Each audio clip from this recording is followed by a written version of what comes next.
लोकसभा चुनाव की तैयारियों में जुटी बीजेपी देश भर में चलाएगी वोटर चेतना अभियान। हर विधानसभा में 10,000 वोटर्स जोड़ने का टारगेट। किसानों की चंडीगढ़ में धरना देने की तैयारी। मीटिंग में बुला किसान नेता को हिरासत में लिया। अलग अलग गांव में पुलिस ने लगाया पहरा। जौनपुर में फैल रही खतरनाक महामारी, 2 दिन में 4 मासूमों की हुई मौत। अलर्ट मोड पर स्वास्थ्य विभाग।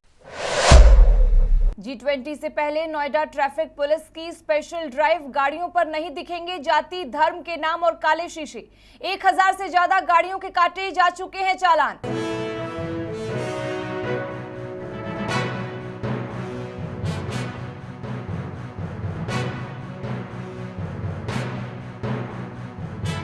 नमस्कार, आप देख रहे हैं न्यू इंडिया लाइव और आपके साथ मैं हूं सलोनी शिवा। नजर डालेंगे आज के हम खबरों पर। लोकसभा चुनाव की तैयारियों में जुटी भारतीय जनता पार्टी ने अब देश भर में वोटर चेतना अभियान चलाने का फैसला लिया है। राजनीतिक तौर पर देश के सबसे बड़े राज्य उत्तर प्रदेश में इसके लिए मंगलवार से काम भी शुरू हो रहा है। सबसे पहले पार्टी के नेताओं और कार्यकर्ताओं को ट्रेनिंग दी जाएगी। इस अभियान के 3 बड़े मकसद हैं और फोकस में युवा पीढ़ी के लोग हैं। 22 अगस्त को बीजेपी ने इस अभियान को धार देने के लिए प्रदेश कार्यालय पर बड़ी बैठक बुलाई है। इस बैठक में बीजेपी के राष्ट्रीय महामंत्री दुष्यंत गौतम आएंगे और अन्य सदस्यों को ट्रेनिंग देंगे।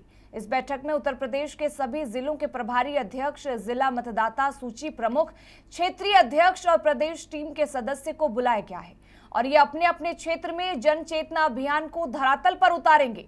सबसे पहला लक्ष्य 1 जनवरी 2024 तक 18 साल की उम्र पूरी कर चुके लोगों का वोटर पहचान पत्र बनवाना है। वोटर लिस्ट में उनका नाम हो, ये जिम्मेदारी पार्टी कार्यकर्ताओं को दी जा रही है। ऐसा करने से उन वोटरों का झुकाव बीजेपी की तरफ हो सकता है। दूसरा मकसद यह है कि वोटर लिस्ट में जिनके नाम में किसी तरह की गड़बड़ी हो गई है उसे ठीक करवाया जाए। इस तरह की शिकायतें बहुत आम होती हैं और इससे मदद कर लोगों के दिल में जगह बनाई जा सकती है। तीसरा काम यह है कि जो वोटर एक जगह से दूसरी जगह चले गए हैं उनके नाम वोटर लिस्ट में कटवाए जाएं। पूरे प्रदेश में वोटर चेतना अभियान चलाने के जरिए बीजेपी हर विधानसभा में 10,000 वोटर्स को पार्टी से जोड़ने का टारगेट रख रही है। वोटर को गाइड करने के लिए हर विधानसभा मंडल और बूथ स्तर पर इस अभियान को चलाया जाएगा।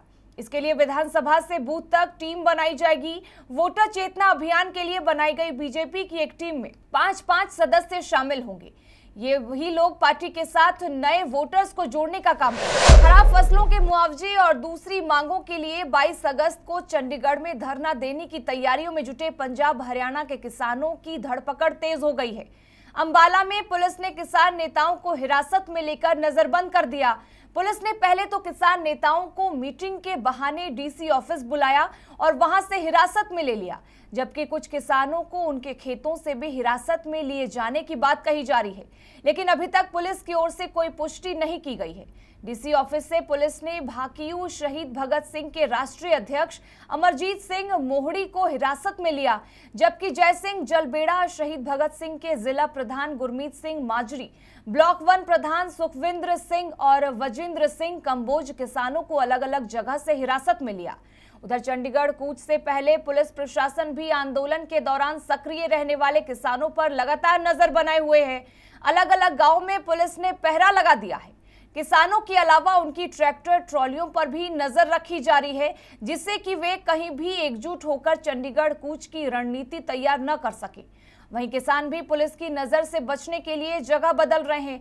किसान नेताओं ने बताया कि हरियाणा और पंजाब के 16 किसान संगठन मिलकर बाढ़ग्रस्त किसानों को मुआवजा दिलाने के लिए 22 अगस्त को चंडीगढ़ कूच करेंगे। इसके लिए वीरवार को भाकियू शहीद भगत सिंह के प्रधान गुरमीत सिंह ने बड़ारा एसडीएम को भी ज्ञापन सौंपा। भारतीय किसान यूनियन शहीद भगत सिंह के अध्यक्ष अमरजीत मोहड़ी ने कहा था कि लाखों एकड़ फसल बाढ़ में खत्म होने के बावजूद भी सरकार ने कोई सूध नहीं। उत्तर प्रदेश के जौनपुर में 2 दिनों के अंदर 4 बच्चों की मौत से हड़कंप मच गया है। गांव में कई बच्चे बीमार हैं और उनका इलाज हॉस्पिटल में चल रहा है। घटना के बाद स्वास्थ्य विभाग की टीम गांव पहुंची है और जांच की जा रही है। अपर मुख्य चिकित्सा अधिकारी के मुताबिक गांव वाले इलाज कराने के बजाय झाड़ फूंक के लिए चक्कर में पड़े हैं। पूरा मामला मीरगेज थाना क्षेत्र की ग्राम पंचायत भट्टर दिनापुर के बनबासी बस्ती का है। 2 दिनों के अंदर ही गांव में 4 मासूमों की मौत हो चुकी है। इसके पीछे खांसी बुखार होने के साथ ही सांस का फूलना बताया जा रहा है। 4 बच्चों की मौत होने से गांव में दहशत का माहौल है। घटना के बाद स्वास्थ्य विभाग की टीम जांच पड़ताल में जुटी है। जौनपुर के गांव में 2 दिनों के अंदर 4 बच्चों की मौत से हड़कंप मच गया है। बताया जा रहा है कि 18 अगस्त को विशाल के 6 महीने के बेटे रोहन ने दम तोड़ दिया। इसी दिन शाम को ही गांव के अर्जुन बनबासी की 4 वर्षीय बेटी परी की भी मौत हो गई। अगले दिन 19 अगस्त को अर्जुन की दूसरी बेटी सोहनी ने भी दम तोड़ दिया। 20 अगस्त को महेश की बेटी शालू की भी बीमारी के चलते मौत हो गई। गांव में और भी बच्चे बीमार हैं, जिनका इलाज फिलहाल हॉस्पिटल में किया जा रहा है। लगातार बच्चों की मौत की खबर मिलने के बाद सीएमओ डॉक्टर लक्ष्मी सिंह के नेतृत्व में टीम ने गांव में जाकर जांच की है। इस दौरान ग्रामीणों को साबुन दवाइयां भी दी गई हैं। स्वास्थ्य टीम द्वारा बच्चों को प्रतिदिन नहलाने के साथ ही ग्रामीणों से साफ सफाई बरतने पर विशेष ध्यान देने की अपील की गई है। इस संबंध में जौनपुर की अपर मुख्य चिकित्सा अधिकारी डॉक्टर राजीव कुमार यादव ने बताया कि एक ही गांव में 2 दिन के अंदर 4 बच्चों की मौत का मामला सामने आया है। मृतकों की उम्र 6 महीने से लेकर 5 साल तक बताई जा रही है, जिसके बाद उनके द्वारा खुद गांव में जाकर जांच की गई। उन्होंने बताया कि स्वास्थ्य विभाग की टीम जांच पड़ताल में जुटी हुई है। दिल्ली सरकार में एक डिप्टी डायरेक्टर द्वारा नाबालिग से रेप का मामला तूल पकड़ लिया है। सोमवार को दिल्ली महिला आयोग की अध्यक्ष स्वाति मालीवाल उस अस्पताल में धरने पर बैठ गई हैं जहां नाबालिग लड़की को भर्ती कराया गया है। मालीवाल ने आरोप लगाया है कि दिल्ली पुलिस उन्हें उस बच्ची से मिलने नहीं दे रही है। उन्होंने कहा है कि जब तक वो नाबालिग से मिल नहीं लेती तब तक वो अस्पताल से हिलने वाली नहीं है। उन्होंने कहा कि मैं देखना चाहती हूं कि ऐसा क्या है जो दिल्ली पुलिस छिपाना चाहती है। दिल्ली महिला आयोग की अध्यक्ष को अस्पताल के भीतर जाकर लड़की से मिलने नहीं दिया जा रहा है। मैं चेतावनी देती हूं कि दिल्ली पुलिस को जो करना है कर ले, लेकिन मैं यहां से तब तक नहीं हटूंगी जब तक पीड़िता और उसकी मां से मिलने नहीं दिया जाएगा। अस्पताल पहुंचने से पहले स्वाति मालीवाल ने एक ट्वीट भी किया था, जिसमें उन्होंने कहा है कि यौन शोषण के आरोप के बाद भी पुलिस ने अभी तक अधिकारी को गिरफ्तार नहीं किया है। दिल्ली महिला आयोग की ओर से इस संबंध में पुलिस को एक नोटिस जारी किया जा रहा है।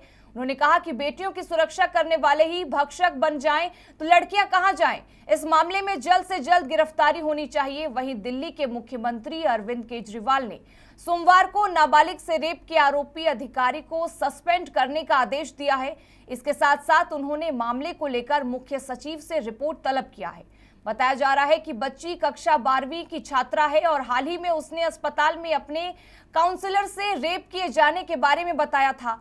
हैरानी की बात तो यह है कि अधिकारी के इस घिनौने काम को छिपाने में उसकी पत्नी की भूमिका रही है। लड़की ने आरोप लगाया है कि 2020 में उसके पिता के निधन के बाद जब वो परेशान होने लगी थी तब अधिकारी उसे अपने घर लेकर आया था। इसके बाद करीब 1 साल तक अधिकारी ने उसके साथ कई बार रेप किया, जिसके बाद वो प्रेग्नेंट हो गई थी। प्रेग्नेंट होने के बाद जब उसने अधिकारी की पत्नी को बताई तो उसने अपनी पति और बेटे से दवा मंगवाकर गर्भपात करवा दिया और बाहर किसी को नहीं बताने की सलाह दी। उत्तर प्रदेश पुलिस ने नोएडा में स्पेशल ड्राइव शुरू की है, जिसके तहत चुन चुनकर ऐसी गाड़ियों से स्टिकर और फिल्म्स हटाए जा रहे हैं, साथ ही मोटे चालान भी काटे जा रहे हैं। दिल्ली एनसीआर में चलने वाले हजारों वाहनों पर आप इस तरह के जाति सूचक या धर्म सूचक स्टिकर देखते होंगे। ऐसे स्टिकर लगाना भले ही गाड़ी मालिक अपनी शान समझते हों, लेकिन वो मोटर व्हीकल एक्ट का उल्लंघन कर रहे होते हैं। ब्लैक शीशे भी बैन है, लेकिन आम गाड़ियों से लेकर लग्जरी गाड़ियों तक में ये फिल्म चढ़े हुए दिख जाते हैं। नोएडा ट्रैफिक पुलिस ही स्पेशल ड्राइव चलाया तो ऐसी तमाम गाड़ियों को रोक रोक कर ये सब हटवा दिए गए हैं और साथ ही हाथ में चालान की पर्ची भी थमा दी गई। नोएडा ट्रैफिक पुलिस मुख्यालय के एसीपी सौरभ श्रीवास्तव ने बताया कि अब तक 1000 से ज्यादा गाड़ियों के चालान काटे जा चुके हैं और ये अभियान आगे भी जारी रहेगा। साथ ही बता दें, गाड़ियों पर इस तरह के स्टिकर और फिल्म चढ़वाकर आप किस कानून का उल्लंघन करते हैं। आज नोएडा के परी चौक पर जब ड्राइव शुरू हुई तो 2 घंटे के भीतर ही 100 से ज्यादा गाड़ियों को रोककर ये स्टिकर और ब्लैक फिल्म्स हटाए गए। इससे अंदाजा लगाया जा सकता है कि कितने बड़े पैमाने पर लोग नियमों का उल्लंघन करते हैं। चंद्रयान-3 मिशन को लेकर उत्तर प्रदेश शिक्षा विभाग की ओर से बड़ा फैसला लिया गया है। यूपी के स्कूलों में 23 अगस्त की शाम को मिशन चंद्रयान का लाइव टेलीकास्ट होगा। इसके लिए शाम को 5:15 से लेकर 6:15 तक 1 घंटे के लिए स्कूलों को खोला जाएगा। महानिदेशक स्कूल शिक्षा और राज्य परियोजना निदेशक कार्यालय की तरफ से नोटिस जारी कर यह जानकारी दी गई है। उत्तर प्रदेश स्कूल शिक्षा के महानिदेशक विजय करण आनंद ने बताया कि 23 अगस्त शाम को 5:15 से लेकर 6:15 तक स्कूल खोला जाएगा। बच्चों को चंद्रयान-3 मिशन का सीधा प्रसारण दिखाया जाएगा।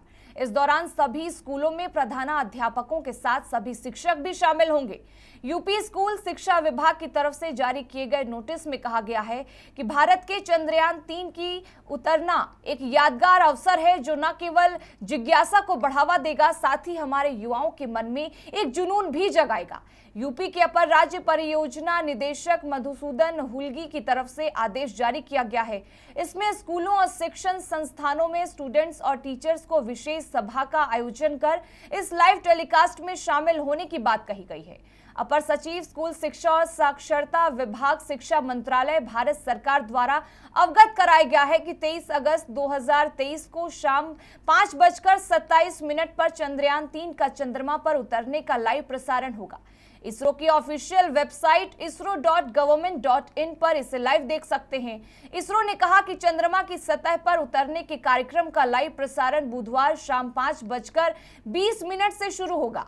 बता दें कि इससे पहले चंद्रयान-2 मिशन साल 2019 में भेजा गया था। चंद्रमा पर चांद की लैंडिंग का लाइव टेलीकास्ट भी किया जाएगा। इसरो के अलग अलग सोशल मीडिया हैंडल पर लाइव ब्रॉडकास्टिंग देखने का मौका मिलेगा। आप इसरो के ट्विटर हैंडल @isro पर भी इसे लाइव देख सकते हैं। चुनावी साल में मध्य प्रदेश में जिस प्रकार से योजनाओं की घोषणाएं की जा रही हैं, ठीक उसी प्रकार नए नए जिले बनाने की भी लगातार घोषणाएं हो रही हैं। मध्य प्रदेश के शिवपुरी जिले में पिछौर इलाके को जिला बनाने की घोषणा मुख्यमंत्री शिवराज सिंह चौहान ने कर दी है। मध्य प्रदेश में चुनावी साल में लोगों द्वारा अपने अपने इलाकों को जिला बनाने की मांग उठाई जा रही है। अब सरकार और विपक्ष के सामने नए जिलों को लेकर नई परेशानी खड़ी हो गई है। यदि सत्तारूढ़ पार्टी जिला बनाने की घोषणा नहीं करती है तो विपक्ष अपनी ओर से घोषणा कर जनता को आकर्षित करने की कोशिशों में जुट जाती है। मध्य प्रदेश के शिवपुरी जिले के पिछोर में लाडली बहन सम्मेलन आयोजित किया गया। इसमें केंद्रीय मंत्री ज्योतिरादित्य सिंधिया, मुख्यमंत्री शिवराज सिंह चौहान सहित प्रदेश सरकार के मंत्री विधायक शामिल हुए। इस सम्मेलन में मुख्यमंत्री शिवराज सिंह चौहान ने पिछोर को जिला बनाने की घोषणा कर दी। उन्होंने यहां पर कई योजनाओं के साथ साथ सिंचाई परियोजना का भी लोकार्पण किया। मुख्यमंत्री ने पिछोर इलाके में विकास कार्यों के लिए 409 करोड़ रुपए की योजनाओं का भूमि पूजन और लोकार्पण किया।